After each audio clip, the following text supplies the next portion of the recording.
And what is going on, boys and girls? It is the one and only Black Avenger, aka the Black Azrael Lee Sanders. Got a little bit of echo here. Let me back that up. Sorry about that, guys. What's going on, boys and girls? It's the one and only Black Avenger, aka the Black Azrael Lee Sanders, coming at you with a special RCWR post show as we are talking Super Bowl 50 fallout. We're going to be talking about the game.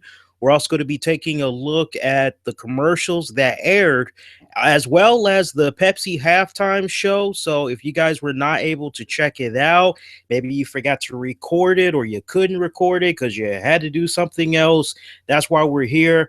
We're doing the job for you of what all you have missed, and hopefully it'll make you go out of your way to maybe go over a friend's house, check out what all you had missed. For those of you that did check out Super Bowl 50, I'd love to hear from you. You can interact with me a couple of ways. I'm live on YouTube. There's a little comment box system down below the video you're checking me out at right now. So post down there. If you're checking this out on Mixler, as we're live on Mixler right now, you could pop your head in the chat room over there. Leave your reactions to the Super Bowl event, commercials, things of that nature. Of course, follow me on Twitter at the RCWR Show, Facebook, Infinity One Productions. That's with an E. Put in the actual number one. Actually, no. Spell out one. I'm thinking about the website. Forgive me, guys. Spell out one, Infinity One Productions. With the E, spell out one, Infinity One Productions. Let's go ahead. Let's just go right to the chit chase, man. So, without a shadow of doubt, I'm sure many of you probably had heard the results by now. For those of you that did not hear the results of the game, your Super Bowl 50 champions for 2016 is the Denver Broncos. Peyton Manning, finally, after X amount of years, he captured his second Super Bowl trophy. A lot of mystery surrounding Mr. Manning as far as, is this it? Is he now going to ride off into the sunset, put a book into a pretty historic career? He broke a lot of records in today's game alone. Well, I won't say a lot, but there were a few records that he did make by playing today's game and also winning. We'll talk a little bit about that in just a little bit. Look, I'm not ESPN. I'm not Michael Wilbon, Tony Kornheiser, and all that other good stuff. I'm not George Michael in the sports machine. The best thing I can do, I did take notes, key points that I thought was interesting as far as the scoring drives and all that. So I'll just give you guys the results, and I'll mention a little bit of little trinkets here and there that kind of caught my eye that I think you all should know about. One thing that really jumped out at me with regards to this Super Bowl game, and it really kind of goes back to when I was interacting with friends, coworkers, colleagues. Everybody kept picking my brain because they knew how much of a football fan I am. They said, who do you think is going to win Super Bowl Sunday? And I told them, I said, honestly, with the way Denver's defense has been playing, because honestly, Peyton Manning really has not been a factor. He has not been a factor for the past several weeks. And anybody that has been religiously watching all of the football games can back me up when I say pretty much you look at the past 4 or 5 games that Peyton Manning was in, really, it was all about the defense that got the job done in setting up the Broncos for a victory. And so it was with my assessment of what I was seeing from those previous games that made me go, you know what, Broncos, they're going to get this. It's all going to be because of defense. But I was thinking realistically, and I'm thinking, hey, maybe the score is going to be 30-27 Broncos way. Nah, your score was actually 24-10 Broncos way. Let's pick it up. Things had pretty much began. Oh, hey, we had a great Star Spangled Banner by the military crew. Great setup that had set up Lady Gaga singing America the Beautiful. That was a very good presentation. She looked very ravishing in the outfit that she was wearing. I could have personally done a little bit less on the weave. She had a little bit too much weave flying all over the place. But you look at the first opening drive, as we had saw the Carolina Panthers win the coin toss. They called tails. They won it. but they decided that rather than receive the ball, they were going to kick the ball to Denver and just get the ball back in the second half. I think that was a costly mistake because Peyton Manning and crew, they went out there, the offense, they looked very, very, very sharp. They had possessed the ball for about 4 minutes, 13 seconds. And in that time frame, they made about 10 plays to accumulate about 64 yards. Wasn't enough for them to see the red zone, capitalize on being in the red zone, as they had to settle for a Brandon McManus 34-yard field goal kick that had set up the Denver Broncos 3-0. We also pick it up in the first quarter with about 6 minutes, 27 seconds left to go. We had saw our first touchdown of the game come from the Carolina Panthers, as we had saw Malik Jackson score a 0-yard fumble return for a touchdown. So at this point, actually, correction, not from the Panthers. Forgive me, guys. It was actually the Broncos that scored.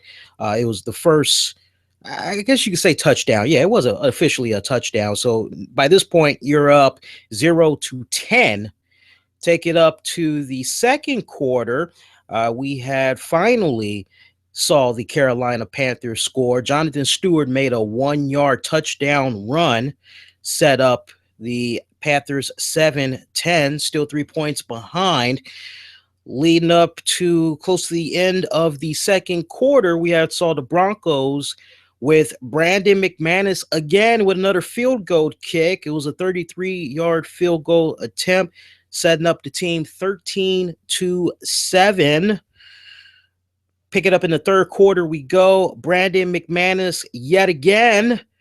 Yes, if you've been checking out the podcast the past couple of weeks, I've been saying Brandon McManus needs to be the MVP for this team because he has just been delivering when Peyton Manning and crew just aren't able to get things together on the offense. And I respect other people saying, oh, well, this person deserves and this person. But for me, when you just really, really think about that position of the kicker, it is one of the most underrated positions, I feel, on a football team, especially when you have somebody that's able to go in and they're able to deliver the points when it counts the most. And this man has been the one consistent factor for the Denver Broncos at picking up key wins. How much so? Well, if you just minus all of his points, you can kind of just over the span of X amount of games that has come about involving the Broncos so far, you can look at it and say, wow, well, if it wasn't for McManus and the points that he made in this game, it wouldn't have set up the Broncos to be in this position where they were playing this person. And it's just a big old domino effect when you really, really look at it. I definitely felt he was a factor in this game. However, I did like some of the plays that I had saw from, oh God, I'll get to that in a little bit because there was the whole Super Bowl MVP voting system that was set up. I definitely want to talk about that in a little bit. I'll read to you guys who all was on the side for the Denver Broncos there. But I mean, at this point, we told you it was 7-13 Denver's way.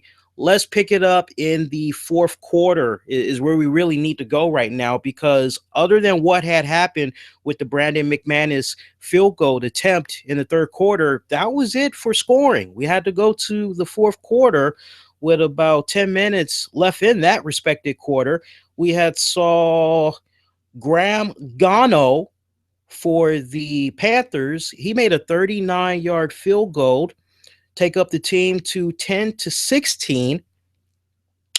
Also in the fourth quarter, with about 3 minutes left, we had saw a touchdown come from CJ Anderson. It was a 2-yard run, but Peyton was not satisfied with that. He also had wanted to make a 2-point conversion after the fact. That way it would force the Carolina Panthers to come back with 2 scoring drives, so of which they were successful in that 2-point conversion that had took up the team to 24-10. 10, and that pretty much had closed out your Super Bowl 50 game. It was really all about the defense. I mean, the defense on both of these teams, respectively, they were just delivering on all fronts. The quarterbacks, respectively, for these teams, barely a factor. They really were not able to go in there and really do what they needed to do. I mean, so much so when you just hear these stats with regards to Peyton Manning and now he had played tonight, bear in mind he had no touchdowns. No touchdowns. Now I know some of you guys are hearing that and you're probably like, you joking, right? No, I wish I was kidding. Peyton Manning, he made no touchdowns with regards to this game. And I'm actually, there we go. Yeah, check out these stats. I had to like save this very quickly when I had found this out. Peyton Manning for Super Bowl 50. He had 13 completions out of 28 attempts, made about 141 yards, zero touchdowns, one interception. He saw his fair share of sacks. Cam Newton and crew. Cam Newton, I got to give Denver a lot of credit. They did a hell of a job in putting the pressure on Cam Newton because you know just how explosive of an offense, just how agile that young man is. If you are not bringing it to him and you're not bringing it to him quickly, the more time you give him in the back, reading his options and all that, if he don't like what he sees and he sees the opening, he is going to take it. And you know, we saw him get a little bit hot-headed towards the end of the game as he was trying to help rally his team back into a comeback. And we saw him lose his cool a couple of times. Honestly, in the fourth quarter alone, I didn't even see him like really react the way that he reacted when he got taken down for like one of the final times. And it was pretty much, yeah, this game is in the books now. We can be done with this. I never saw him really agitated, not until the fourth quarter. And it was just kind of like, you know, he's young. He's a young man, still in his 20s. He's got a lot of maturing to do. But I tell you, if he could just stay hungry and continue to get the system down, continue to have nothing but good positive things be put in his head. I think honestly he's going to be a very serious impact player for many, many years to come. No doubt about that whatsoever. But Peyton Manning, with this win, it was his 200th in like his entire what season or something like that. I'm trying to remember the stats, but he basically has surpassed Brett Favre because Brett Favre was at 199. So with what he did tonight, it was like, wow. And then there were some other cool stats that we had heard about Peyton Manning tonight. Let me pull those up for you guys as well here. I took a lot of notes for you guys tonight. I'm like just watching the game, you know, watching it with my girl, got our eat on and everything, checking out the commercials. This was one of those nights, like for me, I saw there was a couple of you all that was trying to interact with me and all that. Usually when an important game like the Super Bowl is on, I don't know about you guys, but I like to personally just kick back, put the phone down, and I just want to watch what I'm watching. You know, I can't do like the wrestling shows. The wrestling shows depends on which wrestling product is on, because for you guys that aren't aware, you're checking us out for the first time, you know, a big bulk of what we do is we talk about wrestling and all that. And depending on the product, it can be pretty brutal depending on the night. And it's kind of nice to be able to talk to people. You know, it's kind of like, why suffer alone? But when it comes to the Super Bowl and all that, I just want to be left alone. It's like, enjoy the game, folks. See you on the post show or whatever. But check out these interesting stats here. So I told you about Peyton Manning, 200 regular wins, right? That is combined for regular and postseason. That's like the most of all time, right? And this is when you combine his tenure with the Indianapolis Colts and the Broncos. Also, most passing yards and passing touchdowns for career and single season. I already told you he's a two-time Super Bowl champion, five-time NFL MVP. That is the most of all time. Fantastic freaking stats when you hear that. Now, something else that I want to talk about here. We had options as far as who we could vote for MVP. And I thought this was interesting. I just want to read to you guys the list of the players here. And this was your choices on the NFL.com website. Again, for MVP of the year. I mean, at this point, fourth quarter, once we had saw the Denver Broncos go up 24, it was like, okay, game's over. Okay, so now who do we vote for on the Broncos side? So you had some options. You had, I'm just going to run through the list real quick. If I butcher these names, forgive me in advance. You had Akib Talib, who honestly, this guy was so irrational during the first half of the game. I recall, and somebody backed me up on this, I recall at least three instances where the whistle was called on this guy for the way he played. I mean, oh my God, I was so mad at this guy. I think the very last one was, I think he was an illegal man on the field.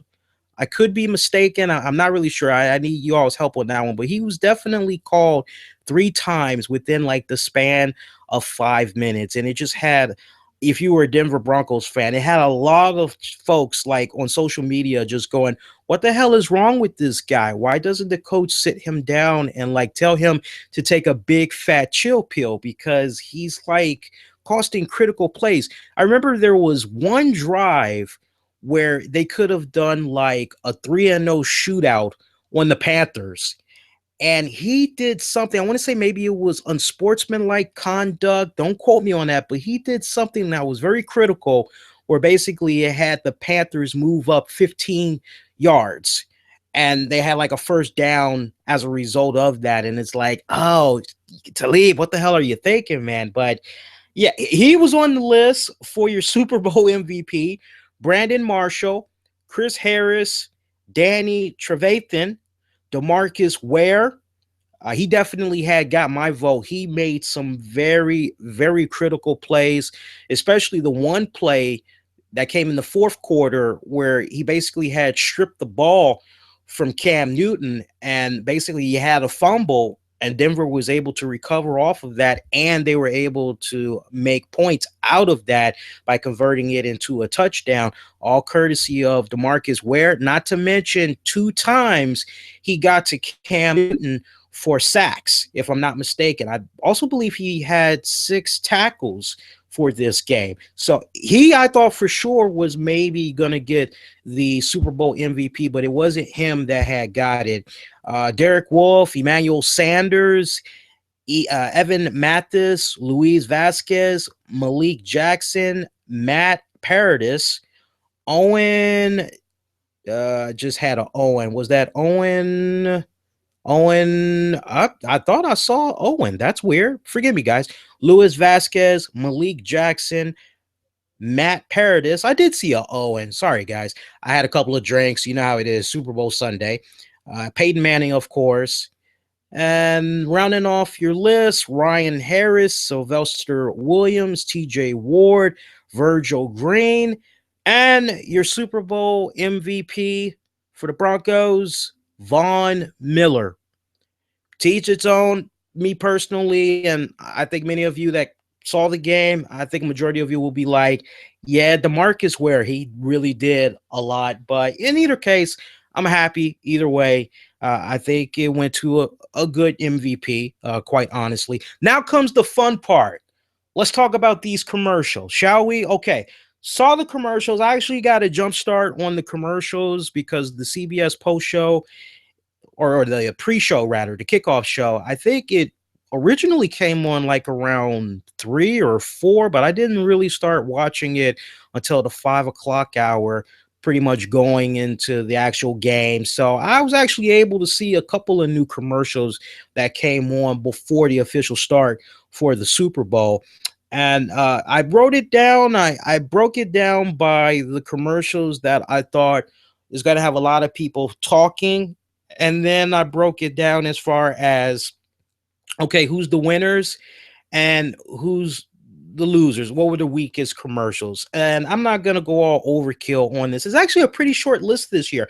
I was picking up a main theme with regards to the lot of the commercials that we got this year. A lot of them, I kind of really just got a sense of what's the right word I'm looking for. I basically got a sense of, I won't say family, but it kind of seemed like festive spirits, if you will, as opposed to last year. Last year, it was definitely like very family oriented. It was very heavy on the family. This year, it just kind of felt a little bit more here. You could do this cool thing with your family when you get a chance.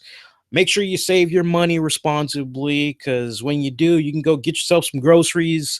You can take the family out of town. Maybe you can go get yourself a new phone. Oh, hey, you need a new cell phone courier. It was just kind of very laid back this year. And I like that. I like it when it's that laid back. But here's some of the commercials that really jumped out in my mind. I saw this way before the Super Bowl even came on, the Turkish airline commercial that tied in Man of Steel. I thought that was freaking brilliant. I was watching it and I'm like, Turkish airline. I've never, and the airline is legit. It's real. They just decided, hey, let's do a Man of Steel spot. So I think that was awesome that they did that, because there was rumblings earlier in the week that Warner Brothers had decided they were not going to show any Man of Steel trailers during Super Bowl. A lot of people were under the impression, well, that's a silly move. Don't you want to get as many eyes on your movie as possible? Like, what the hell? But they cleverly threw people off. I felt they gave us the Turkish airline. We saw a great cameo in there by Lex Luthor, and he was talking about how through grants that came from him and his company that it basically had rebuilt Metropolis. So I thought that was a nice little subtle drop, if you will, of what you could expect from the upcoming Superman versus Batman movie, or Batman versus Superman, if you want to be politically correct. But I thought that was awesome how they did that, because if you saw the first Superman movie, you know that by the end of that movie, Metropolis got messed up big time.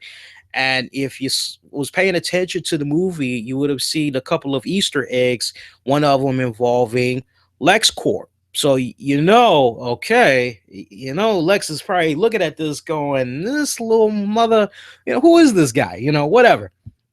Something else that was very interesting, there was a James Lipton TurboTax commercial. And James Lipton was like seen trying very hard to pitch himself for promoting TurboTax for Super Bowl Sunday. And you had these guys that was on the opposite side of the desk, and they were listening to his pitch and everything. He was actually singing it. He was like, had a script in his hand, and he was like, TurboTax, TurboTax. And they're like, James, we're not going with you this year, man. We're going in a different direction. And Lipton is like, so you're not going with me? And he's like, no, we're not going with you. Sorry about that. And he's like, well, who are you going to go with? Later on in the night, we will find out as it was Anthony Hopkins. And I just like, this was so unexpected. I wasn't expecting my man, Sir Anthony Hopkins, to do these type of commercials. But it was funny the way that they did it, because you had this guy that was interviewing him. And he's like, yeah, so like, you're not like gonna sell out in any type of way? You're not gonna do any commercials or anything? And he was like, no, never. And then it turns out here he is plugging TurboTax.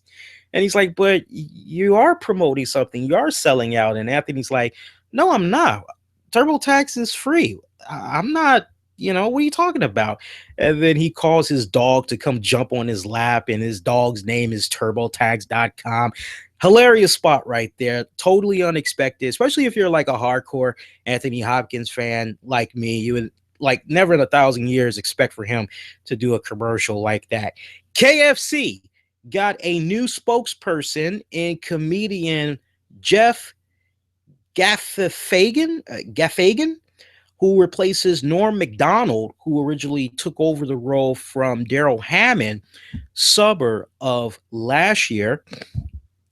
I know a lot of people weren't really feeling Daryl Hammond. I thought Norm Macdonald was a step down. I couldn't stand Norm Macdonald and his silly ass little voice. His voice was irritating as fuck. I just got to be brutally honest. I mean, I can only hear, "You look like you hungry. You need to try some of my $5 fill up cup from KFC. It's finger licking good." No, I like this new guy that came in as the Colonel. Definitely has the look down better. It's sad that they won't go in the direction of John Goodman. I think John Goodman unfortunately shot himself in the foot when he did the funny or die little mini web skit on KFC. If you guys aren't familiar with that, go check it out. It's very hysterical. But he dressed up as Colonel Sanders and his joint was spot on. I was like, wow, maybe KFC should reach out to him. But after doing that little skit, I don't think that's going to be happening.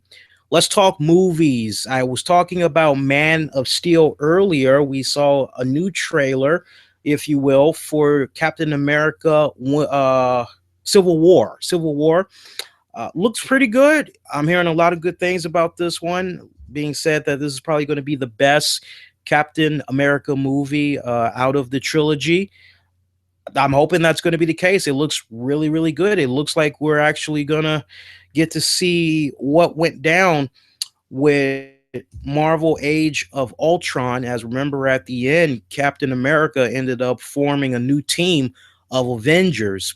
So it's looking as though they're going to be taking on oh, I said that wrong, guys. I did say Captain America. I said that right. It looks like they're going to be taking on Iron Man and a team that he's got going on. If you didn't see the trailer, I'm not going to spoil it for you.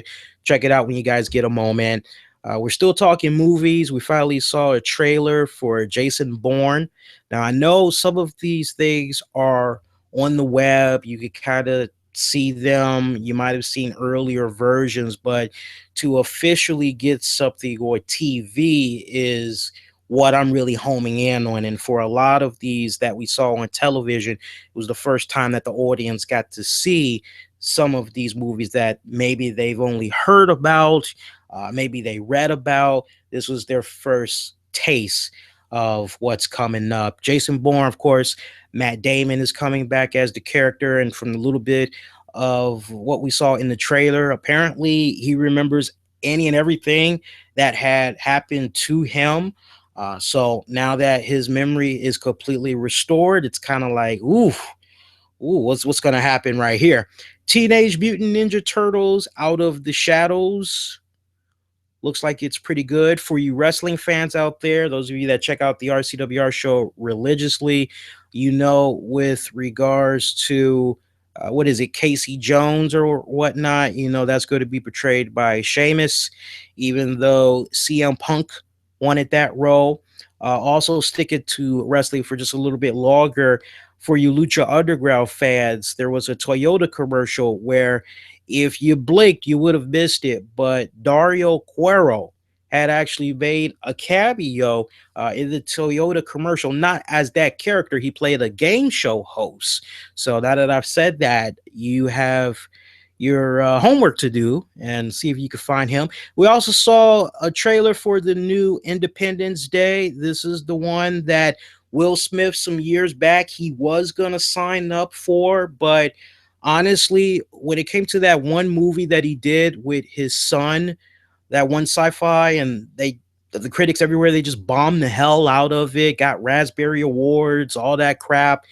Will Smith basically said, you know what, I'm just going to leave the sci-fi genre alone for a while. That's not really working out for me. So he actually backed out of the Independence Day sequel. So I'm very curious to see how this movie is going to do without Will Smith attached to it. If it could at least come close to bringing in the same numbers that the first installment did. Should be interesting to see what's going to happen in there. One thing that we know, Jeff Goldblum looks like he's coming back as the scientist from the first movie. Speaking of Jeff Goldblum, he was in what I thought was one of the weakest commercials out of the entire Super Bowl ads. I'm kind of jumping ahead a little bit, but since I did bring him up, it's only fitting that I go ahead knock it out the way right now. He was in a very weak apartments.com commercial, and they were singing the theme song for the Jeffersons, and he's got his piano, he's playing it, and he's actually being pulled up by I don't know, a forklift or something. Something's pulling him up, and he's just rising up to each level of this apartment skyrise building. And eventually, we see George Washington, get it, George, and then we see Wheezy, the rapper. You should be able to figure that one out.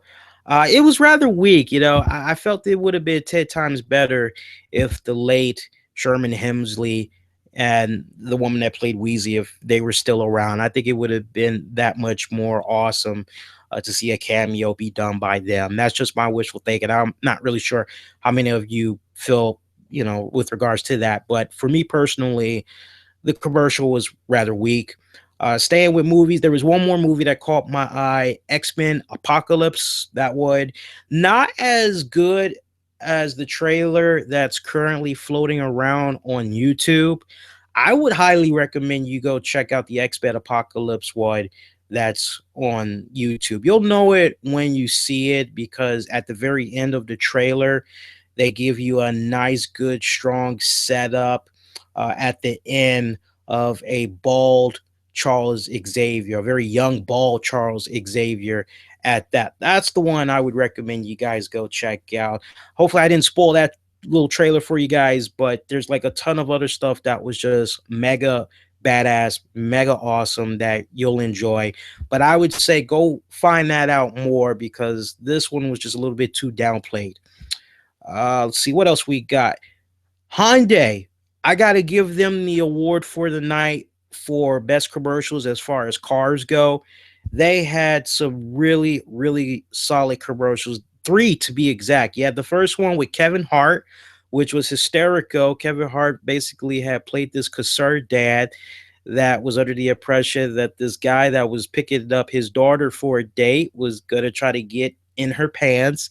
And we see Kevin Hart take all these these drawn out like expeditions or whatever. He's like doing all these things to make sure that this guy does not get in his daughter's pants. And when it's all said and done, this young man is so traumatized. He like takes his daughter, drops her back home like very early. He's like, "Oh, what happened? What happened?" And he's like, "Oh, honey, how was the day? What happened?" And he just has this look on his face, got a mischievous grin. It was a really awesome commercial.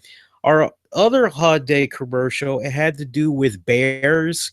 Hilarious. You had this couple, they were running through the woods. They were trying to get away from these two bears.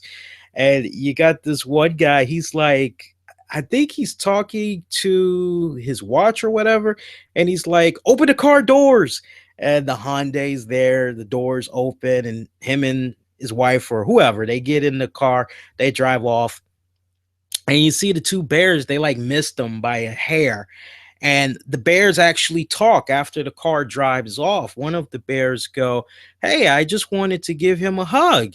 And the other bear goes, "Nah, you wanted to eat him." And I think the bear said something like, "Nah, I'm a vegan right now," or something like that. Good spot right there.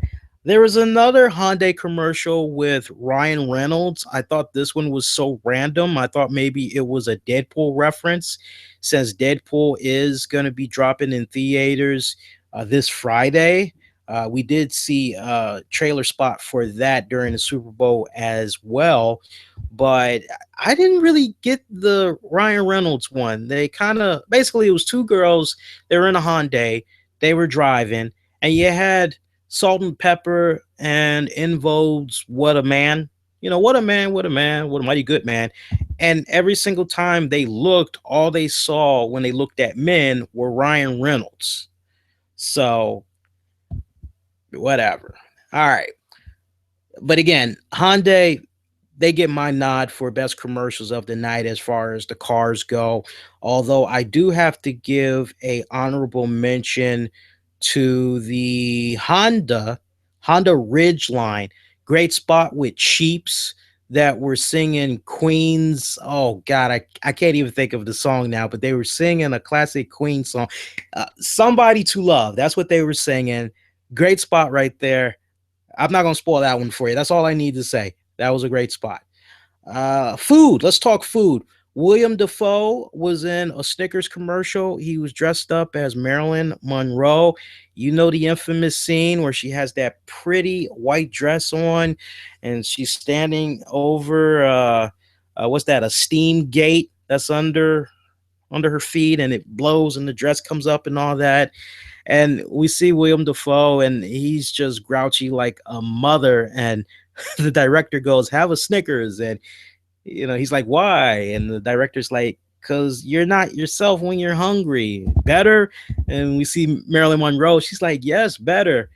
And then we see underneath all that, we see the guy that played the father from the American Pie series. He's like, "Oh, they'll never see this, idiots," is what he says, or something to that effect. But the Stickers commercial, top notch. That was awesome.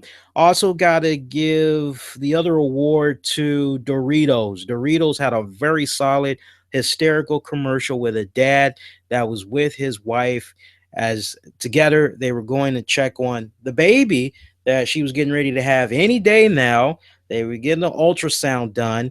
And she couldn't believe that her husband was eating Doritos while she was getting an ultrasound.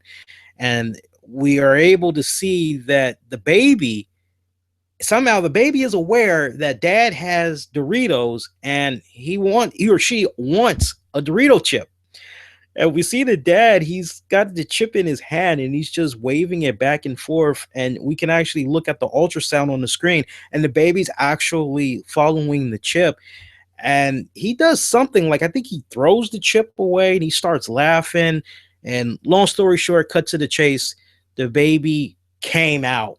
We didn't see it, but the baby, from what we saw of the screen, the baby did like come out. And yeah, that's all I gotta say.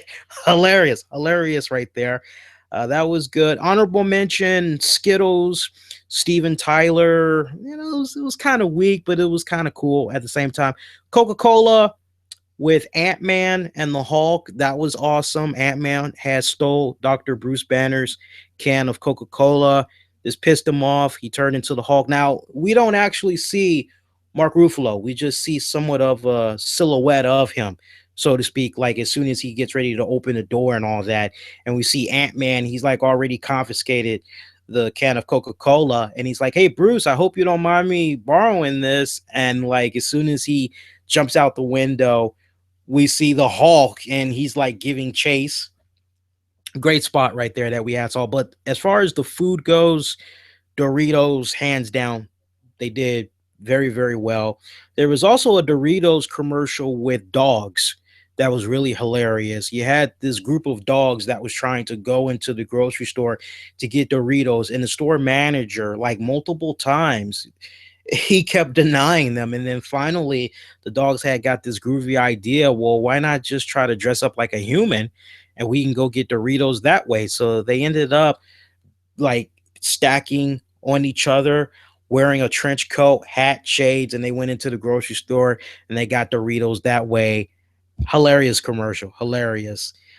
One commercial that really stood out that I thought was very interesting, and like I even asked my girl this, and I asked some friends in private message. I said, "You ever see a commercial for these guys?" And they were like, "Nah, never. That was a first." I'm like, "Yeah, because a lot of us use this."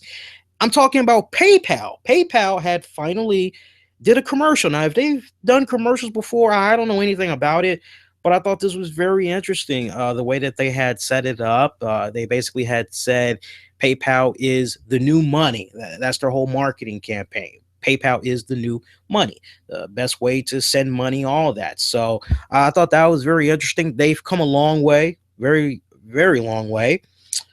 Mountain Dew Kickstarter. Oh my God, hilarious commercial right there. All I have to say to you guys, puppy, monkey, baby. That is definitely going to be one of the most talked about commercials tomorrow and for like the entire week. Again, you didn't see any of these commercials. You need to go look them up. you like are doing yourself an injustice if you aren't checking them out. Puppy Monkey Baby Mountain Dew Kickstarter commercial.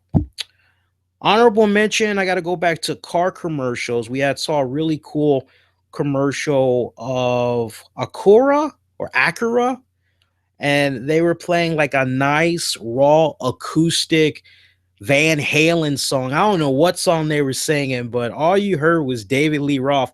Oh yeah. Ah! He's doing all this weird ass screaming and all that awesome stuff. T-Mobile, they definitely get the nod for good commercials. They delivered very strong.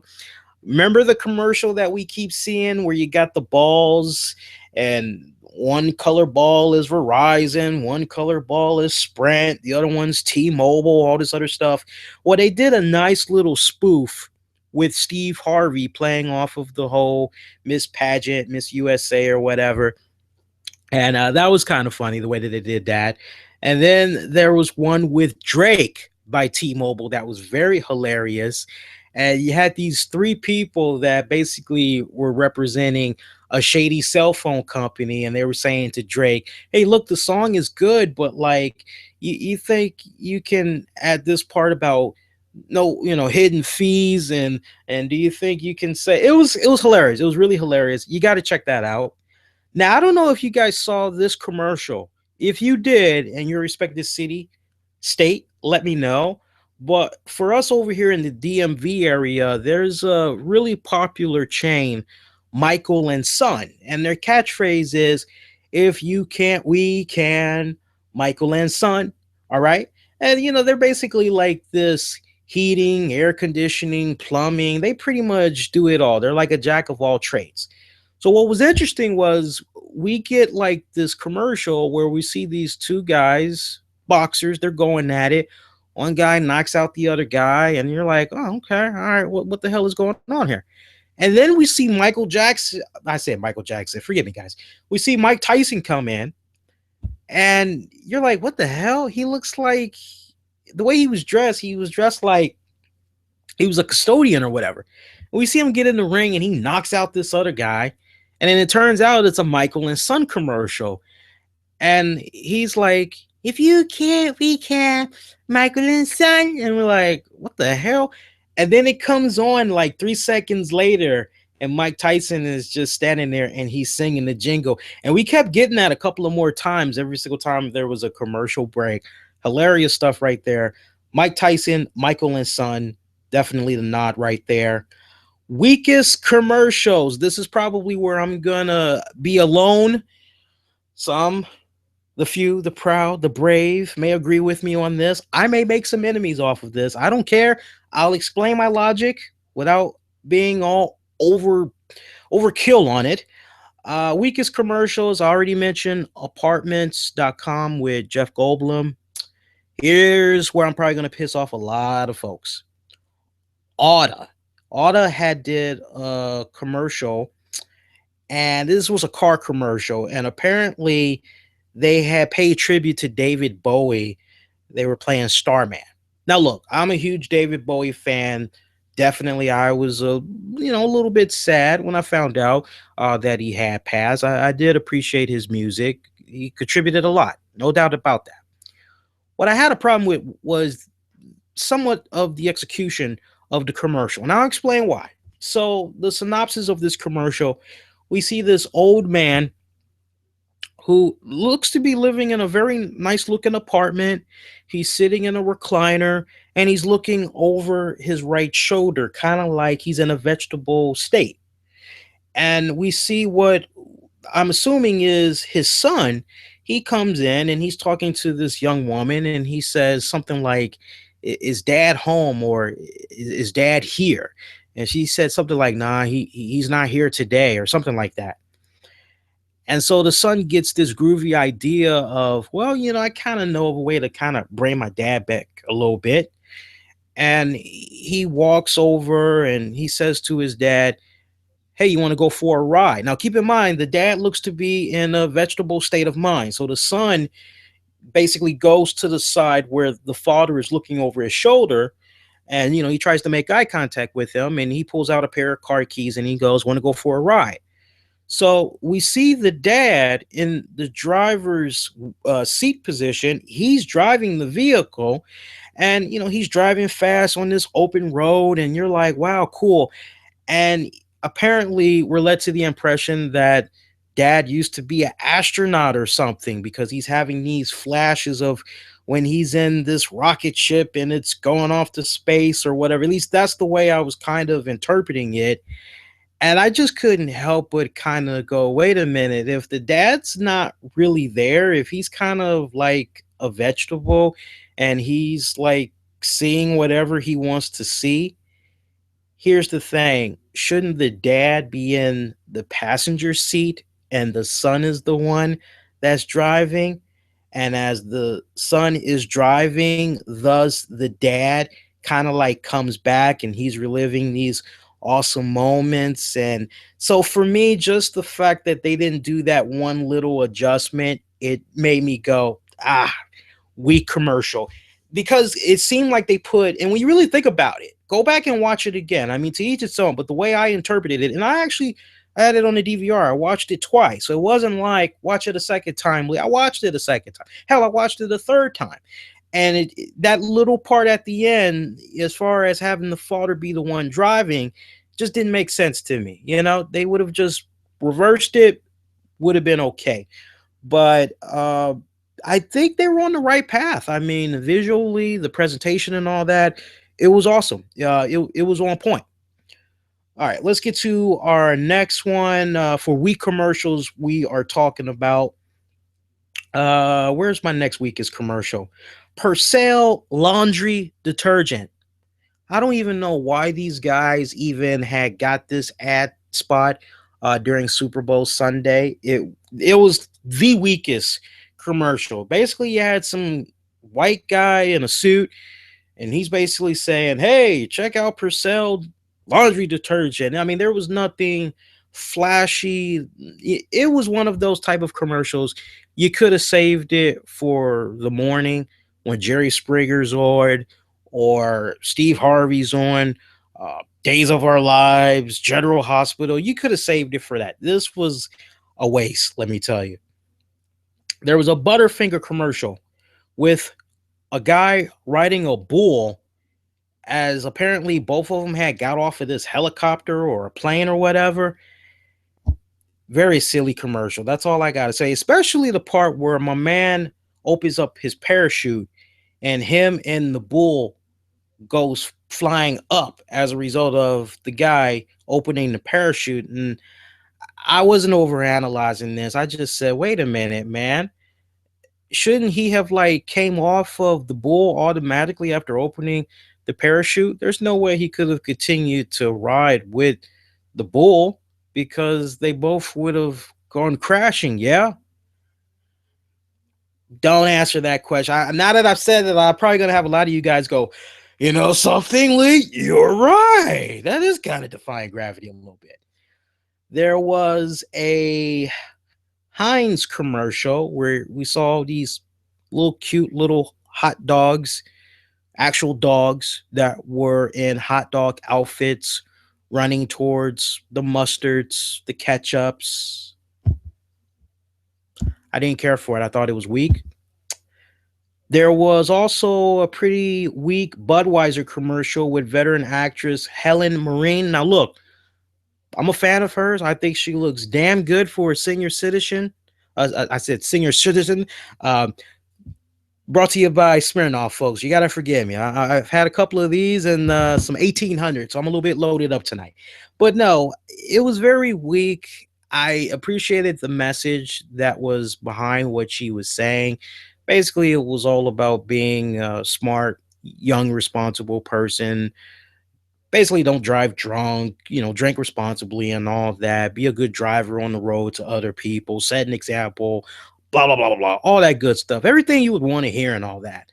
But I just felt the message could have been much more of a type of impact if they would have had somebody that many, many, many, many people watching at home definitely like recognize, because I know there's definitely a decent amount of people that's like, who is this old lady like with the burger and the fries? And she's like, she's like acting like my mom or whatever. Who is this person? I think it would have been interesting had we gotten somebody of the caliber of a Sean Penn, or maybe Leonardo DiCaprio. If they kind of would have went maybe in that direction, or hell, Bruce Willis. I think many of you guys, if you really think about it, stop thinking, you guys out there. I know some of you all are like, but Helen's hot. Yeah, she's hot. But if you really, really think about it from just a PR standpoint, and you're really trying to make that connection with people, unfortunately, when you think about as far as long lasting impacts and all that, this commercial just didn't make it in my book. So that's why I consider it to be a very weak commercial. Other than that, I mean, that was pretty much it. So again, I think the main commercials that everybody is going to be talking about uh, tomorrow and for the next couple of days, for sure, the Hyundai commercials, for sure those. I don't know about the one with Ryan Reynolds, but the one with Kevin Hart, the one with the Bears, the Hyundai Ridgeline with the Sheeps singing Queen, Somebody to Love, William Defoe, Snickers for sure. The two Doritos commercials, everybody's going to be talking about that one. Puppy, Monkey, Baby, Mountain Dew Kickstarter, hell yeah, for sure. The T-Mobile commercials, and despite the way I broke down the Auto commercial, that's still going to get talked about because that's still fresh on the minds of a lot of fans that were fans of David Bowie. A lot of people probably going to be talking about that one.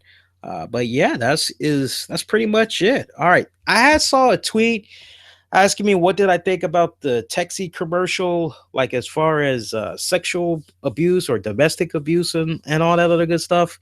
I mean, what am I supposed to think with regards to that? I'm not knocking it. I mean, it's a great message. It's no different than seeing one of those commercials where you have the texting going on, and it turns out the person that's texting at the other end is driving while they're texting, and the next thing you know, they're in a car accident, and the friend's wondering what the hell is going on. Why aren't they replying back? I mean, that's something that's gonna have a lot of people talking at the water cooler.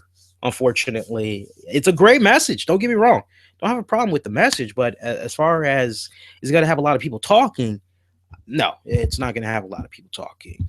All right, let's take to YouTube, and if there's any comments coming in, I'd like to hear from you guys while I'm still on the air for the next little bit. I think I did pretty good, despite the fact I'm a little bit loaded up over here. I know Google Hangout and YouTube, they broke apart recently. So as far as comments go, for some reason I've been noticing I'm not seeing the comments come in until the stream is over. And then on top of that, usually I see you guys say, "Hey, I'm trying to comment, but YouTube isn't letting me." It's not letting me comment until after the stream is over. So if that's the case, I definitely want to hear from the many of you that has saw Super Bowl 50 tonight. I definitely want to know what you thought about the game overall. And just to go back to the game one last time, for me, I won't say it was a lackluster game. I really did anticipate this was going to be a game that was going to come down to defense for both teams. And let me tell you, as somebody that's been watching Peyton Manning for almost 18 years, because I actually remember his rookie year back 1998 with the Indianapolis Colts, I tell you, I'm proud of this young man. I know in football years, he's old, even though he's only 39. He's still a young man. I appreciate any and everything that he's done for the sport of professional football.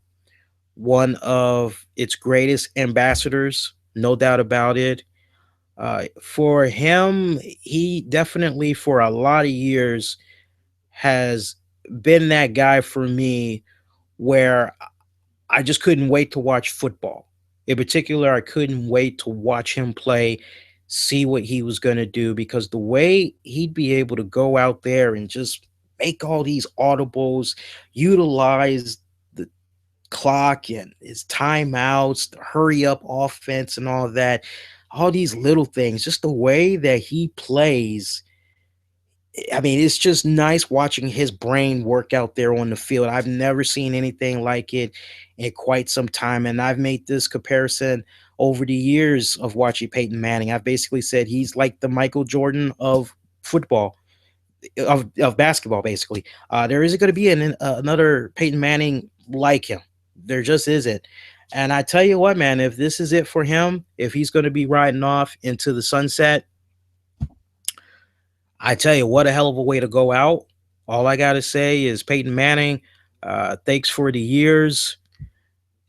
Thanks for leading by example, being a great ambassador. And I really, really like the interview that he had did with Coach Bill Cowher earlier today that they showed during the pre-show. I would highly recommend, if you can, try to see if you could check that out. Basically, Peyton Manning, he said, as far as the way he wants to be remembered by his teammates, rivals, he just wants to be remembered as somebody that really loved playing the game, someone that really respected his teammates, even respected his rivals. He hopes that when people talk about him, they'll say he really loved the game and one of the most nicest, respected guys that's out there that ever played the game. And he got pretty teary eyed. He got pretty choked up about it. So I definitely have kind of led to the impression that it has been weighing very heavy on his mind as far as if this is going to be it for him. And he said he got some pretty good sound advice from his Indianapolis coach and Fred Tony Dungy, who said, don't go off of the emotions, just enjoy the moment and just really take your time, really think things through. If this is it for him, God bless him. Thanks for all the great memories. Like I said, not going to be another one like him. But we got a nice new generation of quarterbacks. I mean, we got Aaron Rodgers doing this thing. We got Joe Falco. We got Cam Newton.